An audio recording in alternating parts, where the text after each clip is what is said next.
Hello everybody, hope you all are fine and I hope you have watched my previous video. In today's video we will be studying what are the uses of zero flag, what is the common use of zero flag, and we will study um, the different addressing modes of 8086.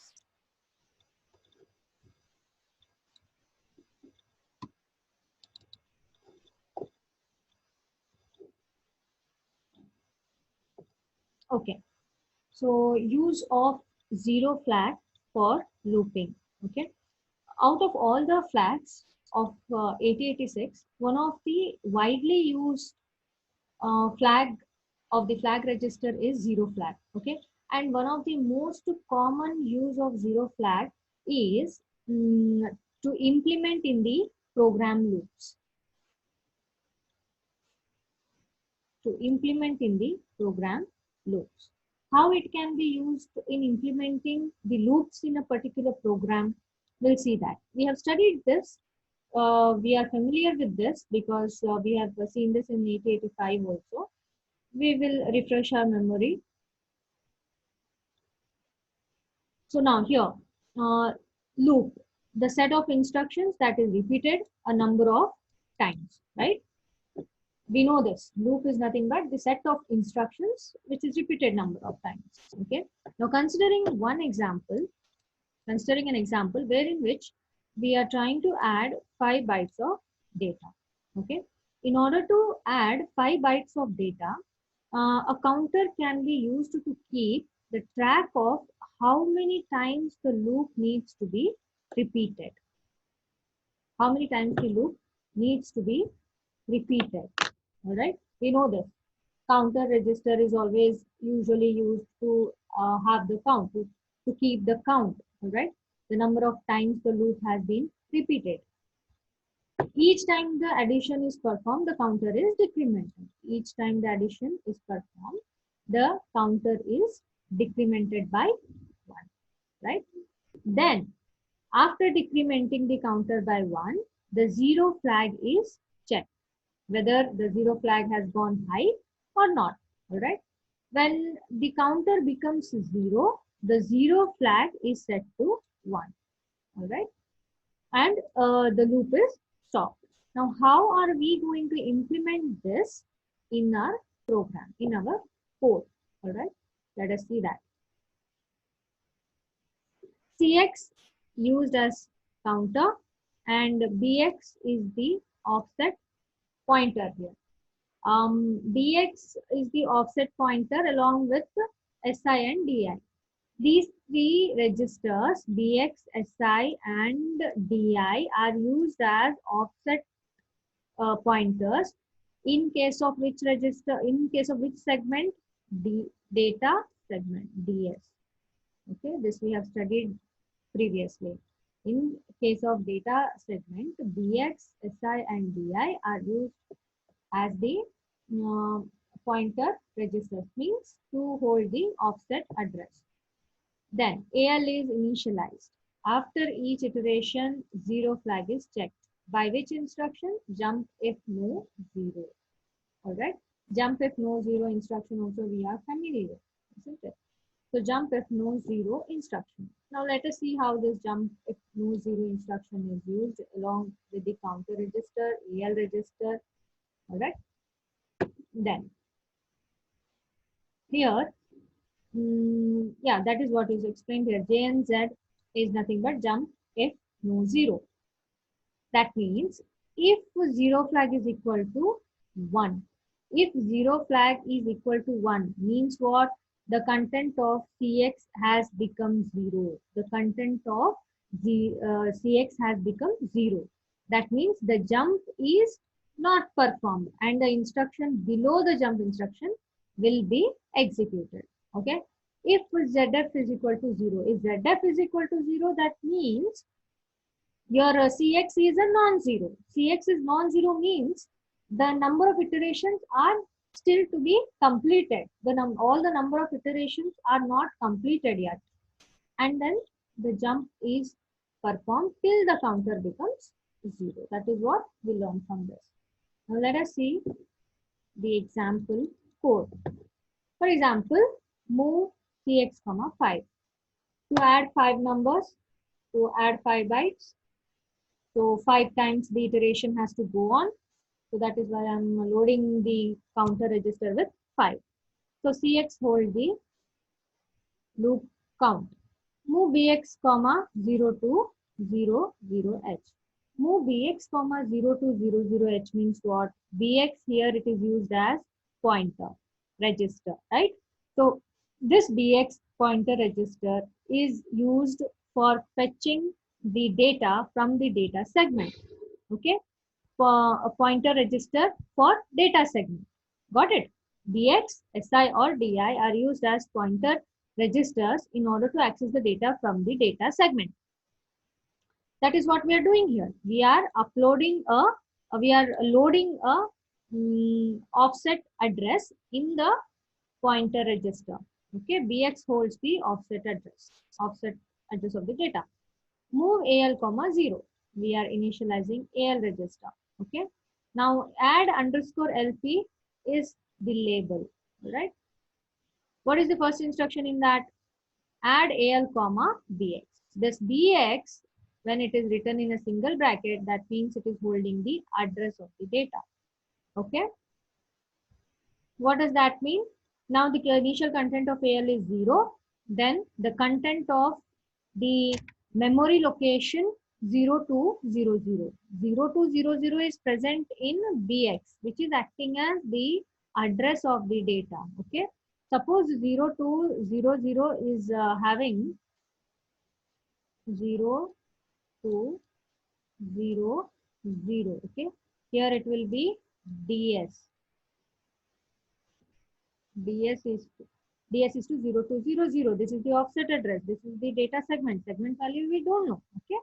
Then if this address is having the data 0 1, so that 0 1 will be added along with the content of the al content, initial content is 0 0 plus 0 1 will be 1, so that 1 will be stored in al.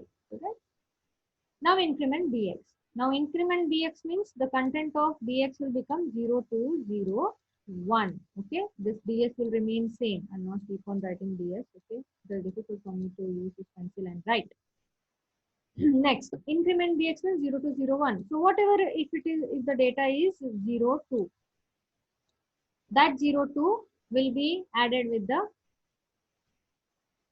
just a second, increment bx, right? Then what will happen? Decrement cx. Okay, decrement cx. Cx content is what? Initial content is 0 5, right? Then after decrementing it will be 0 4, right? Now it is a non-zero number. Jump if no 0 to the label add underscore lp. What does that mean?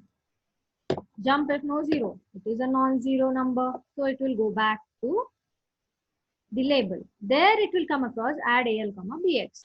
Incremented bx value is 0 2 0 1. So that, suppose I'm just assuming that, suppose that value is 0 2, then that will be added to the content of al. Al content was the result of the previous addition. So that was 0 1, 0 1 and 0 2 will be added. Then now the next fresh data in the al is 0 3. Then again increment bx.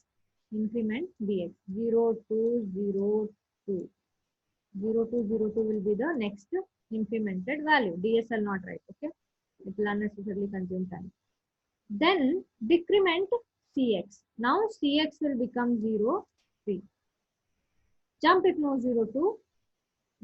This label means it is a 0 3. It is a non-zero. Then again it will go back to this label. There we are adding al comma the content of this memory location which is stored in the register bx. What is the memory location stored? Incremented bx. So that is 0 2 0 2. Suppose the value is 0 3.